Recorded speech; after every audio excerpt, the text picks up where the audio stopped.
창세기 22장 7절에서 12절까지의 말씀을 다 같이 봉독하겠습니다. 이삭이 그 아버지 아브라함에게 말하여 이르되 내 아버지여 하니 그가 이르되 내 아들아 내가 여기 있노라. 이삭이 이르되 불과 나무는 있거니와 번제할 어린 양은 어디 있나이까.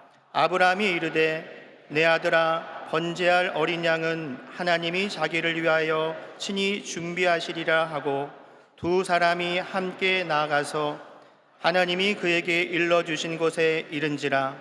이에 아브라함이 그곳에 제단을 쌓고 나무를 벌려놓고 그의 아들 이삭을 결박하여 제단 나무 위에 놓고 손을 내밀어 칼을 잡고 그 아들을 잡으려 하니 야훼의 사자가 하늘에서부터 그를 불러 이르시되 아브라함아 아브라함아 하시는지라. 아브라함이 이르되 내가 여기 있나이다 하매 사자가 이르시되 그 아이에게 내 손을 대지 말라. 그에게 아무 일도 하지 말라. 내가 내 아들 내 독자까지도 내게 아끼지 아니하였으니 내가 이제야 내가 하나님을 경외하는 줄을 아노라. 아멘. 할렐루야. 모든 영광을 하나님께 올려드립니다. 전 세계가 지금 놀라운 부흥의 파도를 타고 있습니다. 이 세계적인 부흥의 역사에 우리 어도스 모교가 중심에 서서 부흥의 역사를 이끌어갈 사명이 있습니다. 머뭇거릴 때가 아닙니다. 일어나야 합니다. 마음의 열정을 품고 교회의 부흥을 마음에 분명하게 꿈과 비전으로 붙잡고 일어나야 되는 것입니다. 전 세계적으로 막 부흥의 역사가 일어나고 있는데 우리가 지금 우리들의 문제를 갖고 머뭇거리고 이것저것 가지고 갈등하고 다투면 우리 한국만 뒤처지게 되는 것입니다. 교회가 일어나면 우리 대한민국도 삽니다. 교회가 일어나면 이 대한민국의 모든 문제가 해결되는 것입니다. 대한민국이 지금 참 어렵습니다. 경제적으로, 정치적으로 모든 면에서 어렵습니다. 우리가 일어나야 합니다. 기도해야 됩니다. 일어나 기도할 때 하나님께서 우리를 통하여 역사하시고 우리 한국을 바로 세워주시고 경제가 회복되게 만들어주시고 세계적인 부흥의 역사가 우리 한국교회와 함께 일하게 할 줄로 믿습니다. 강력한 기도 외에는 답이 없습니다. 지금부터 우리가 2달 반 동안 특별 기도 기간을 선포했는데 여러분 매일같이 교회 부흥을 위해서 개인, 가정생활, 자녀, 범사에 하나님의 축복이 임하여서 기도하고 또 기도하고 또 기도하고 또 기도해 주시기 바랍니다. 한 놀라운 역사가 우리 모두에게 임하게 될 것입니다. 한번 따라 주시기 바랍니다. 예수님 한 분으로 만족합니다. 할렐루야. 하나님께 영광 돌립니다. 오늘 저는 창세기 22장 7절 이하의 말씀을 가지고 아브라함의 믿음이라는 제목으로 함께 말씀을 나누기 원합니다. 단 하나뿐인 인생길을 살아가는 동안 가장 중요한 것은 신앙을 갖고 살아가는 것입니다. 신앙이 없이 살아가는 사람은 그 삶이 죄와 절망과 파멸의 길이요, 예수 믿고 신앙을 갖고 사는 사람들은 그 삶이 영생과 축복과 기적의 길인 줄로 믿습니다.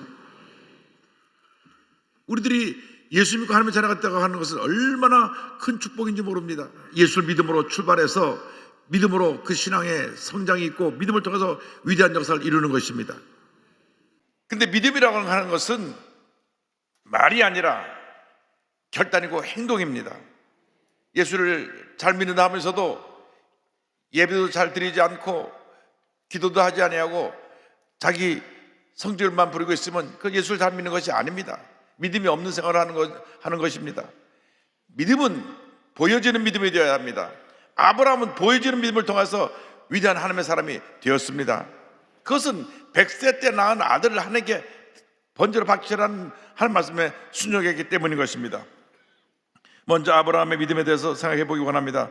창세기 20장 5절입니다. 이 아브라함이 종들에게 이르되 너희는 나귀와 함께 여기서 기다리라. 내가 아이와 함께 저기 가서 예배하고 우리가 너에게로 돌아오리라 하고, 모리아 산에 도착해서 산을 오르기 전에 종들에게 말합니다. 너는 여기서 기다리라. 우리가 너에게로 돌아오리라. 여기 보니까 아브라함이 믿음의 선언을 합니다. 지금 분명히 이삭을 가서 번제로 드리면 이삭의 죽을 터인데 우리가 돌아오리라. 이것이 아브라함의 믿음입니다.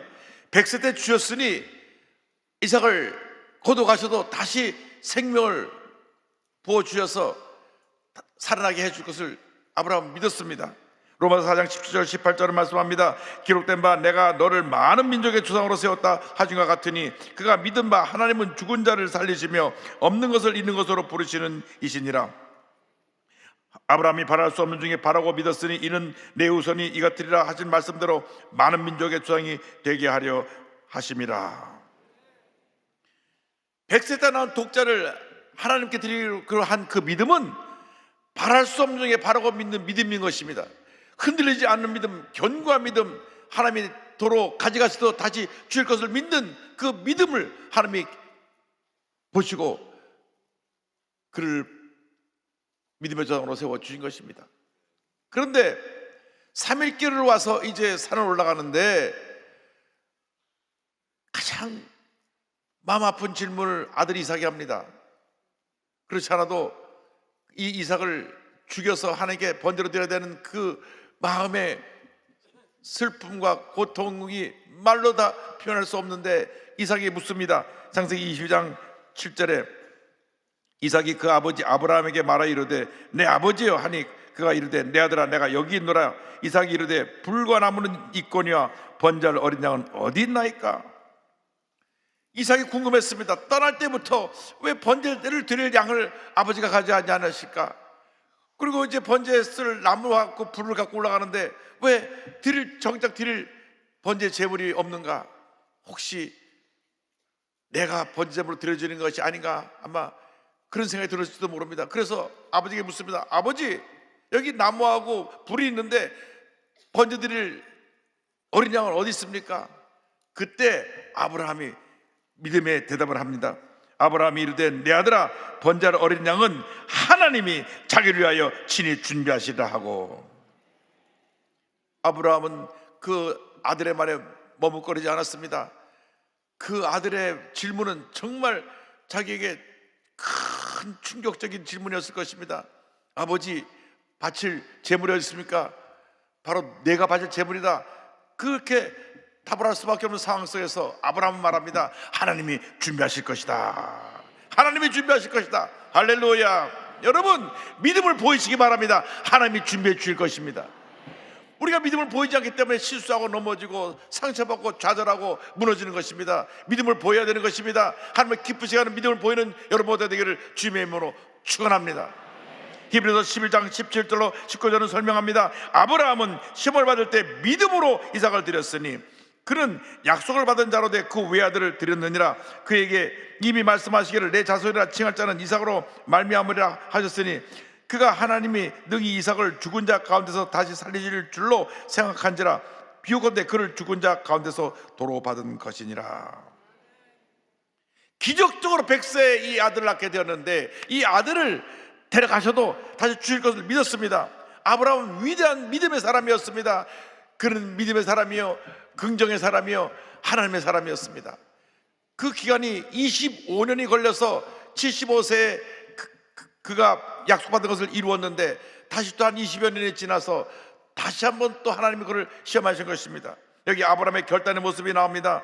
창세기 20장 10절 보니까 손을 내밀어 칼을 잡고 그 아들을 잡으려 하니 산에 올라가서 아들아, 하나님이 널 바치라 그랬다. 너는 하나님을 믿고 나를 믿느냐? 이삭이 그 아버지의 눈빛을 보고 말하시는 음성을 듣고 그 앞에 순종했습니다. 예, 이삭이 믿음이 없으면 아버지 정신 나가셨어요? 밀치고 뛰어내려가서도 될 만한 나이입니다. 성경학자들이 보기를 이때 이미 이삭은 20살이 넘은 나이로 봅니다. 그러면 아브라함은 120세가 넘었고 이삭은 20세밖에 안 됐으니까 아버지를 밀쳐내고, 왜 이러세요? 한마디만 하고 밀쳐내도 그 이삭을 드릴 수가 없을 것입니다. 그러나 이삭은 순종했습니다. 칼을 들어서 묶어서 잡으려고 할 때 하나님이 그를 막으신 것입니다. 행함이 없는 믿음은 죽은 믿음인 것입니다. 야고보서 2장 26절로 말씀합니다. 영혼 없는 몸이 죽은 것 같이 행함이 없는 믿음은 죽은 것이니라. 마음에 믿었으면 믿음으로 행하시기 바랍니다. 그때 기적이 일어나는 것입니다. 칼을 들어 그가 아들을 죽이려고 하자 하나님의 사자가 다급하게 그를 막았습니다. 22장 12절에 사자가 이르시되 그 아이에게 내 손을 대지 말라, 그에게 아무 일도 하지 말라. 내가 내 아들 내 독자까지도 내게 아끼지 아니하였으니 내가 이제야 내가 하나님을 경외하는 줄을 아노라. 하나님께서 아브라함의 믿음을 이제야 인정하시고 그를 믿음의 조상으로 세워주신 것입니다. 여러분, 우리의 믿음은 불완전한 믿음이요 미완성의 믿음입니다. 늘 믿음이 자라고 또 자라고 또 자라야 되는 것입니다. 예수를 처음 믿었을 때 초보적인 믿음에서 우리가 10년 지나고 20년 지나고 30년 지나고 40년 지나고 믿음이 자라고 또 자라고 또 자라서 성숙한 믿음이 될 때 하나님께서 우리를 통하여 위대한 역사를 이루시는 것입니다. 지금 104세로 건강한 모습으로 어딜 가든지 하나님 말씀을 전하고 강해를 하시는 김영석 교수님 말씀에 의하면 인생은 60에 철이 들고 70이 돼야 그때부터 인생의 황금기가 열려서 그 맡겨진 일을 잘할 수 있다고 하는 말씀 들었습니다. 저는 이제 황금기가 열렸습니다. 여러분, 그것은 무엇이냐면 우리 인생이 계속 미완성에서 완성을 향해 나간다는 것을 의미합니다. 70쯤 돼야 철이 들고 일을 할 수 있다고 하신 말씀을 들어보면 우리 모두가 아직 철이 없는 사람에 속했는지 모르겠습니다. 여기 계신 어르신들만 빼놓고요. 여러분, 믿음은 날마다 성숙되어져야 합니다. 초보적인 신앙에서 성숙한 신앙으로 변화되어야 되는 것입니다. 하나님께서 이제야 인정하실 때까지 얼마나 많은 시간이 걸렸습니까? 25년 동안 깨어지고 또 깨어지고 또 깨어져서 100세가 돼서 아들을 주신 다음 다시 또 20년 동안 또 그가 연단받고 연단받아서 무려 45년 한 50년이 지나고 난 다음에야 하나님께서 인정하신 이제야 너의 믿음을 내가 인정하겠다. 우리도 이와 같이 하나님께로부터 너의 신앙과 충성을 이제 알아노라 인정받는 우리 모두가 되기를 주님으로 축원합니다. 하나님께 인정받는 믿음의 사람들이 되길 바랍니다. 신약성경을 보면 예수님 공생의 사역을 할 때 로마 백부장이 자기 하인이 병들었을 때 예수님께 나와서 말씀만 해주시옵소서. 제 부하들도 말 한마디면 다 순종하는데 당신은 하나님의 사람이고 하나님의 아들이니 말씀 한마디만 하시면 우리 하인이 낫겠나이다. 그때 내 믿음대로 되리라.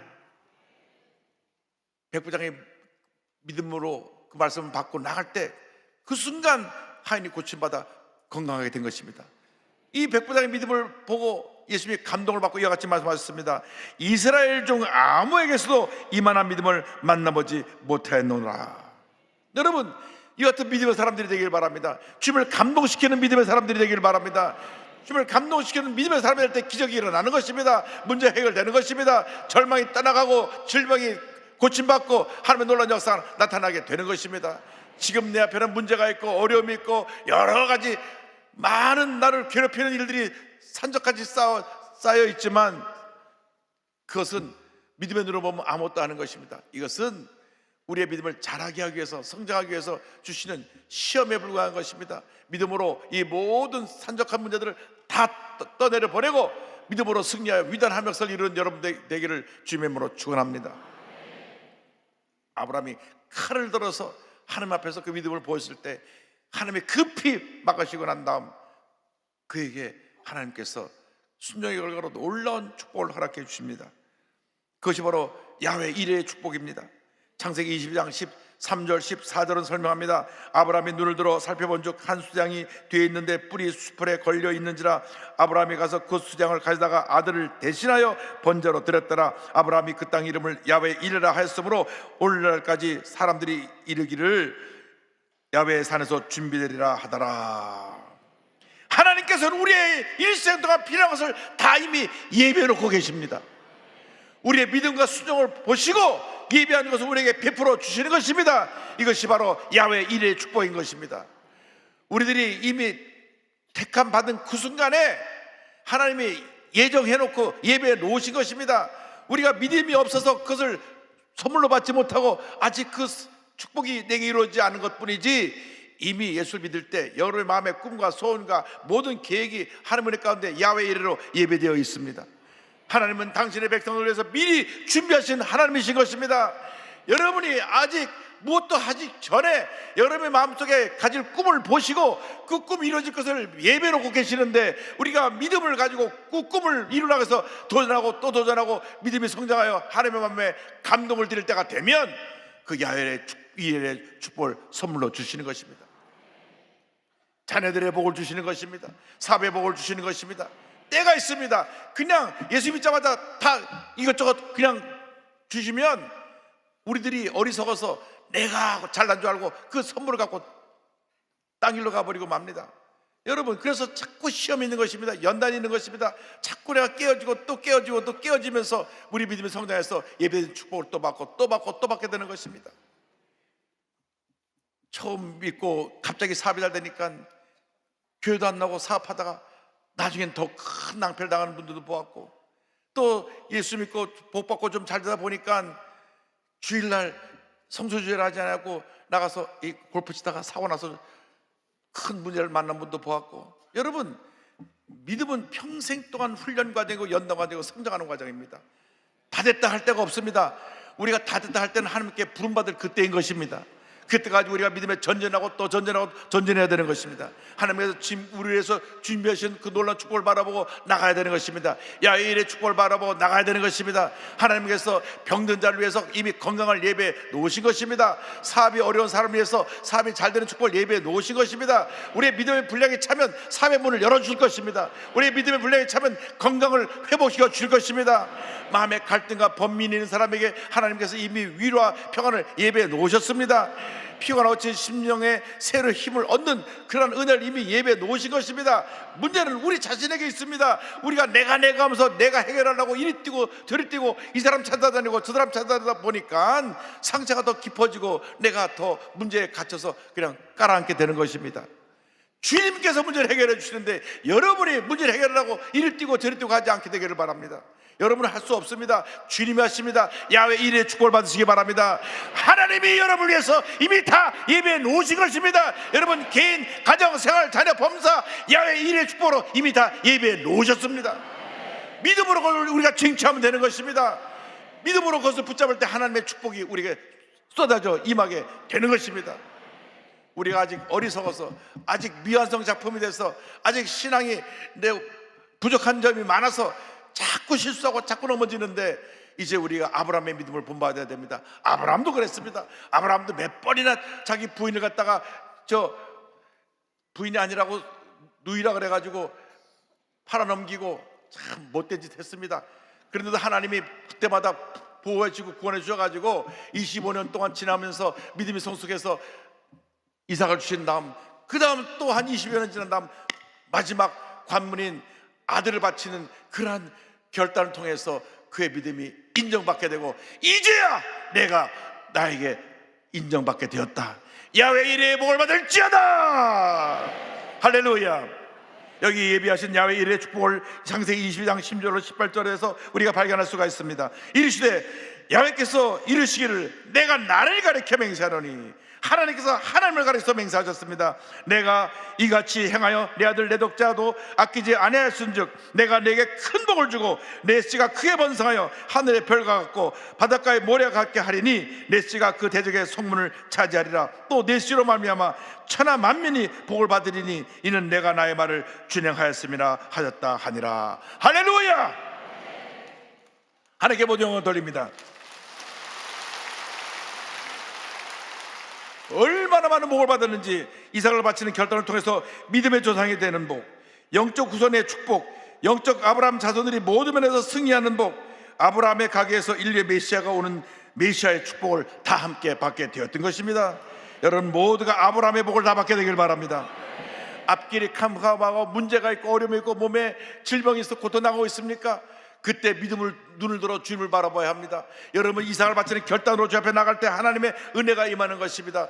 믿음이라는 것은 말씀을 붙잡고 내 생각과 내 모든 것으로 이해할 수 없어도 그저 믿고 믿습니다고 결단하고 나가는 것이 그 믿음이고, 그때 기적이 임하는 것입니다. 그때 여호와 일에, 야훼 일에 축복이 임하게 되는 것입니다. 이미 예비되는 것을 우리가 보지 못할 뿐이지 우리는 믿음으로 그걸 쟁취해야 되는 것입니다.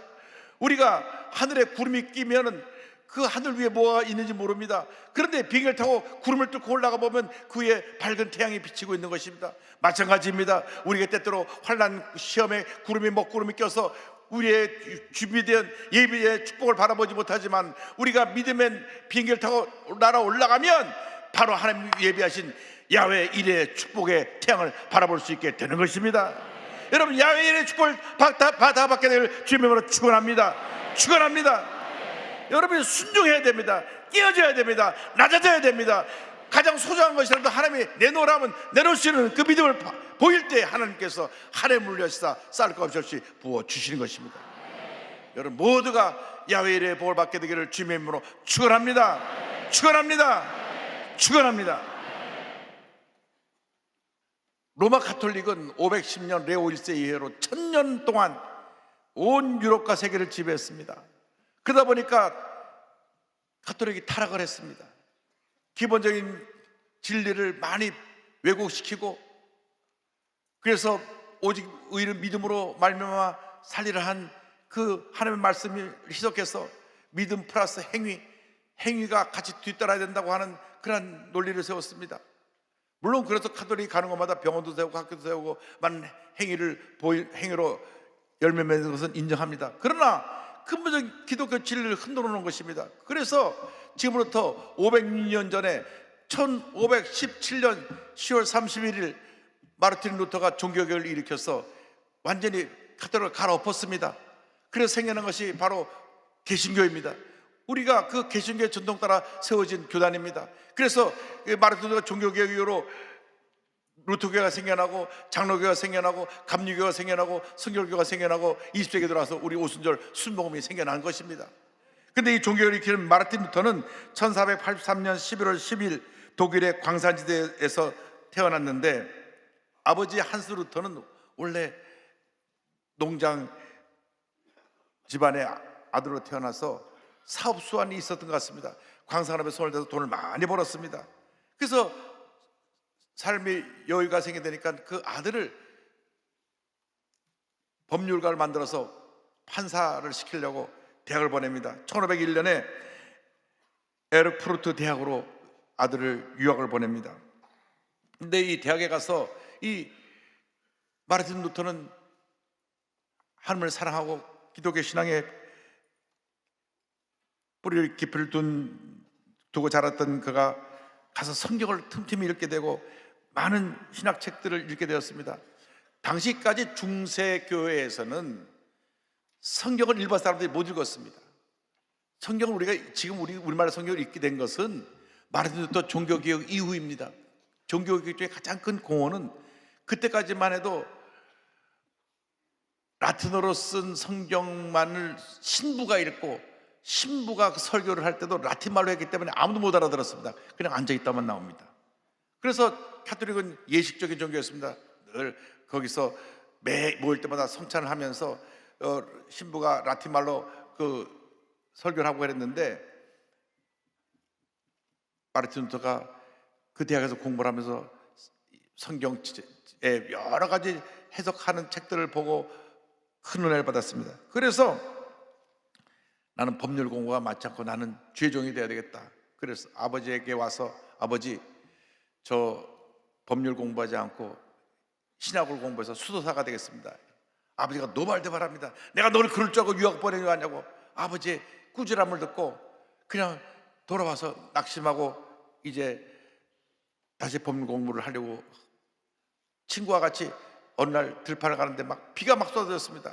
비가 쏟아지니까 그 비를 피하려고 옆에 있는 친구가 자기보다 한 걸음 앞서 큰 나무 밑으로 뛰어 들어갔는데, 그 순간 벼락이 내려가고 자기 본 눈 앞에서 친구가 즉사했어요.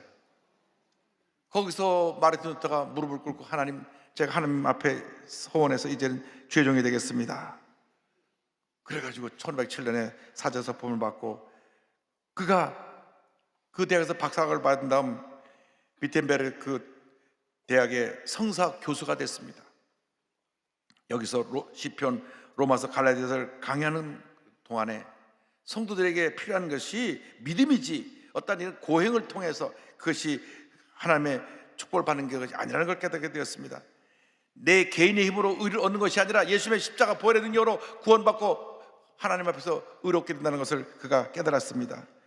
그런데 당시 여러분 로마에 가보시면 분은 아시겠지만 로마 성 베드로 대성당이 있습니다. 어마어마한 대성당이 있는데 이 대성당을 이제 증축하고 완공을 하기 위해서 많은 돈이 필요한데 로마 교황 10세가 이 성 베드로 성당을 완공하기 위해서 많이 돈이 필요하니까 테젤이라고 하는, 그때 저것이 지어진 것인데 테젤이라고 하는 수도승을 통해서 너가 나가서 모금을 좀 해와라. 이 테젤이 아주 말을 얼마나 잘하는지, 여러분 돈을 내기만 하면 여러분의 죄가 다 사함받습니다. 캐톨릭에 면접을 하는 것이 있는데 죄삼을 이제 신부가 죄를 사해주고 죄 샀다고 하는 증서가 있는데 돈만 내면 그 증서를 갖고 죄삼을 받게 되고, 그 다음 그 더한 말이, 지금 연옥에가 있는 당신의 부모들이 헌금을 하면 거기서 펄쩍 뛰어서 천국으로 갑니다. 캐톨릭이 굉장히 지성적인 종교가 돼가지고 우리는 천국과 지옥밖에 없는데 이 세상 사람 동안에 착하게 살았는데 지옥 가기는 아깝고 천국 가기는 모자란 사람들을 연옥이라는 데 다 집어넣어놨습니다.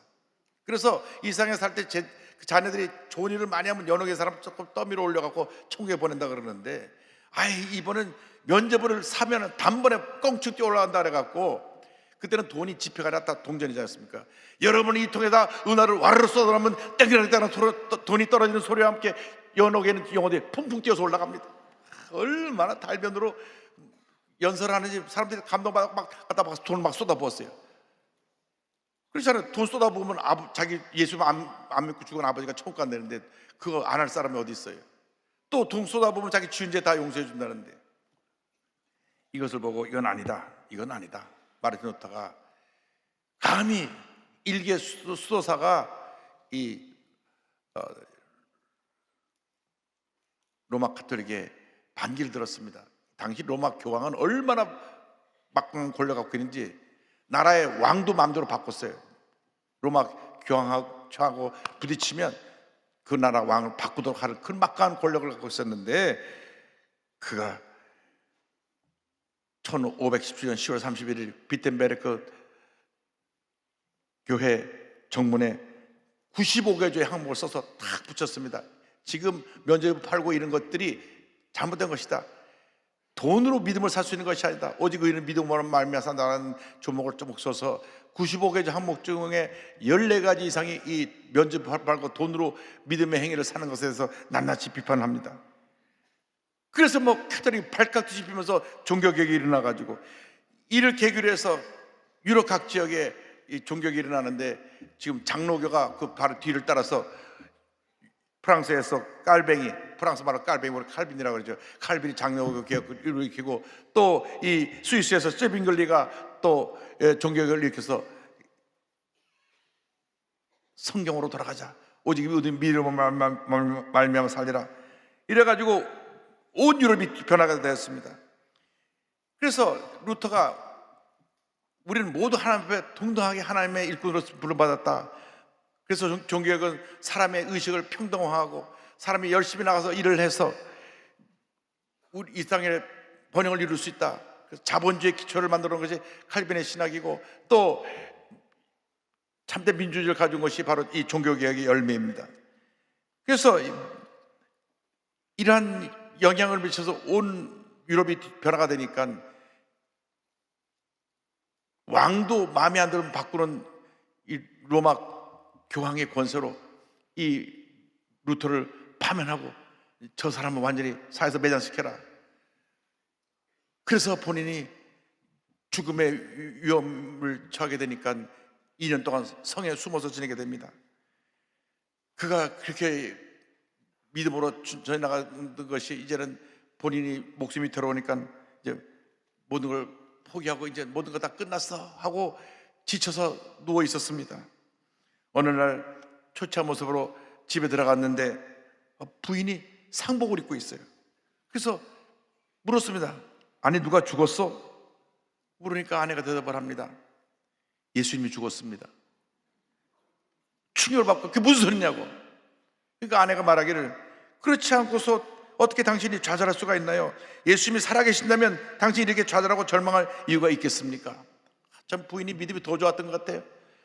그 말 듣고 본인이 정신 차려하고 다시 일어나서 종교개혁을 완성을 하고 라틴말로 되어 있던 성경을 독일말로 번역을 해서 출판해서 보고받았는데 그 독일말 성경이 오늘 독일어의 표준말이 됐고 독일말 성경이 번역된 것을 계기로 해서 각 나라 말로 성경이 다 번역이 돼서 우리나라도 이 성경이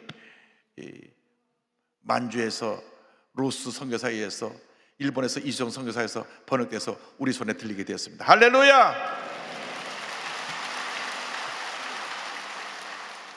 그가 종교개혁 때 부르셨던 말씀 로마서 1장 10절입니다. 오직 의인은 믿음으로 말미암아 살리라. 따라하십시다. 오직 의인은 믿음으로 말미암아 살리라. 여러분 믿음의 전진해 나가시기 바랍니다. 주님 앞에 가는 그날까지 전진 또 전진 또 전진해 나가시기 바랍니다. 절대로 멈춰서지 마십시오. 믿음의 전진해서 어제보다 오늘이 낫고 오늘보다 내일이 더 나은 그런 복받은 인생을 살기 바랍니다. 믿음이 더 자라고 또 자라고 또 자라고 또 자라서 위대한 믿음의 사람들, 야훼 일의 축복을 받는 하나님의 사람들이 다 되시기를 주님으로 축원합니다. 축원합니다. 축원합니다. 복음성가 가운데 매일 발걸음마다 우리의 삶을 인도하신다는 찬송이 있습니다. 이 찬송을 우리 부르면서 하나님 주 앞에 가는 그날까지 우리의 발걸음을 인도하여서 우리 주님이 가장 기뻐하시는 삶을 살 수 있도록 주님 역사하시고 함께하여 주옵소서. 믿음으로 고백하는 우리 모두가 되기를 간절히 소원합니다.